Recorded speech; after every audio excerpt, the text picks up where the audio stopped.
জনাব ভানু আজাদ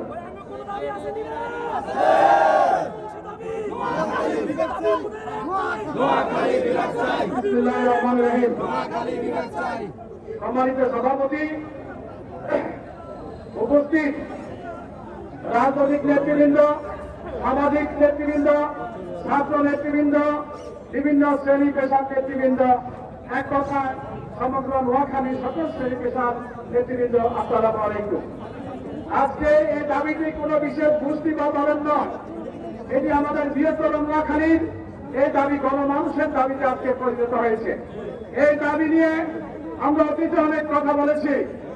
বিগত সরকার, আপনারা জানেন, বিগত সরকারের যিনি দ্বিতীয় ব্যক্তি ওবায়দুল কাদের, তাকে পরবর্তীতে কাদের হিসাবে তাকে অভিহিত করা হয়।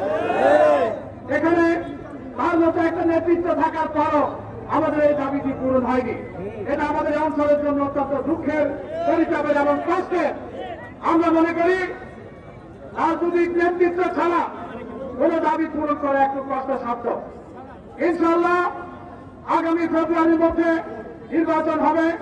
সেই নির্বাচনে ইনশাআল্লাহ নোয়াখালী আমরা চাই যারা নেতৃত্ব নেবে জাতীয় পর্যায়ে তাদের সহযোগিতা নিয়ে এবং সকল শ্রেণী পেশার মানুষের সহযোগিতা নিয়ে আমরা ইনশাআল্লাহ এই দাবি বাস্তবায়ন হওয়া না পর্যন্ত আমরা ইনশাআল্লাহ ঘর ছেড়ে ঘর থেকে ঘরে পৌঁছবো না, ঘর যাবো না।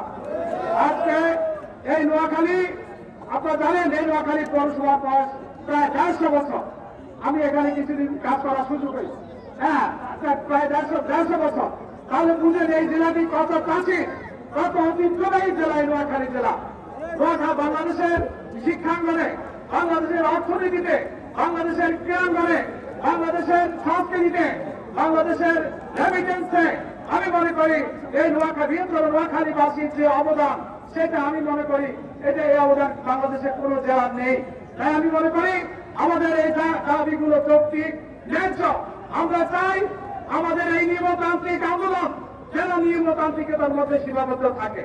যদি আমাদের দাবিকে উপেক্ষা করা হয়, নোয়াখালীর ভিতরে নোয়াখালীর গণমানুষকে অসম্মান করা হয়, আমরা আজকে বলে দিতে চাই আমাদের দাবি কিন্তু আর নিয়মতান্ত্রিকতার মধ্যে সীমাবদ্ধ থাকবে না। আমরা যে কোনো পরিস্থিতি তৈরি করে আমরা এই দাবি ইনশাআল্লাহ আদায় করে ছাড়বো। আমি আজকে যারা আয়োজন করেছে, আমি দীর্ঘ বক্তব্য রাখবো না।